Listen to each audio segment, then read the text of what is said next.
ছোটবেলায় নাগরদোলায় উঠতে ভয় পেতাম, বললেন নিদ্রা নেহা।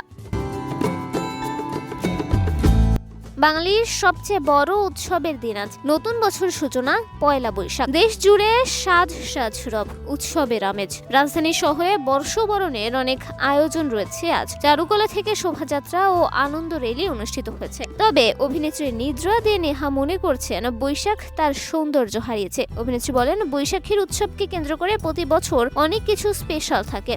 যেহেতু আমি চারুকলা, তো সেই হিসেবে আমাদের অনেক কাজ থাকে। সবাই মিলে আনন্দ করা, গান বাজনা করা, এভাবেই আমাদের দিন কেটে যায়।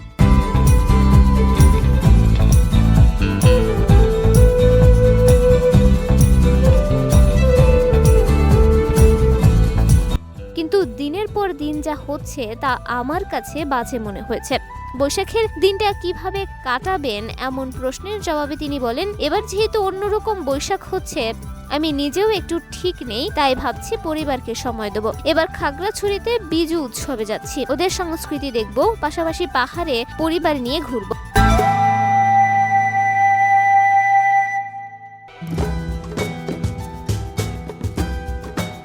পাহাড়ের সাথে কথা বলা যায়, যখন পাহাড়ে থাকি খুব শান্তি লাগে। নেহার একরত্তি বয়সের পয়লা বৈশাখের সঙ্গে মিশে আছে মেলা, এরকম উল্লেখ করে তিনি বলেন, ছোটবেলায় নাগরদোলায় উঠতাম না, ভয় পেতাম। বাবা বলেছিলেন একবার নাকি আমাকে অনেক কষ্ট করে নামানো হয়েছিল।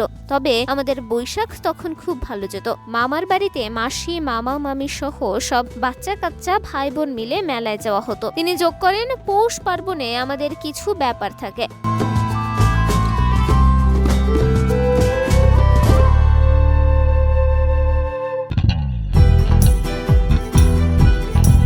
চৈত্র সংক্রান্তিতে ভোরবেলা ঘুম থেকে উঠে হলুদ দেওয়া, বড়দের প্রণাম করা, এক ডুবে পুকুরের মাঝে গিয়ে স্নান করা, এছাড়া বাড়ির চারদিকে খই ছিটিয়ে শত্রু তাড়ানোর ব্যাপারও থাকে। আবার ফুল তুলে মালা সাজিয়ে ঘর সাজানো, সবাইকে প্রণাম করলে প্রণামই পেতাম।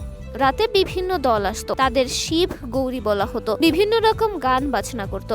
সবশেষে নেহা বলেন, আমি ছোটবেলায় নাচ করতাম থিয়েটারে, নাম ছিল শ্রাবণী থিয়েটার। ওখানে স্টেডিয়াম মাঠে আমাদের বিশাল করে বৈশাখী মেলা হতো।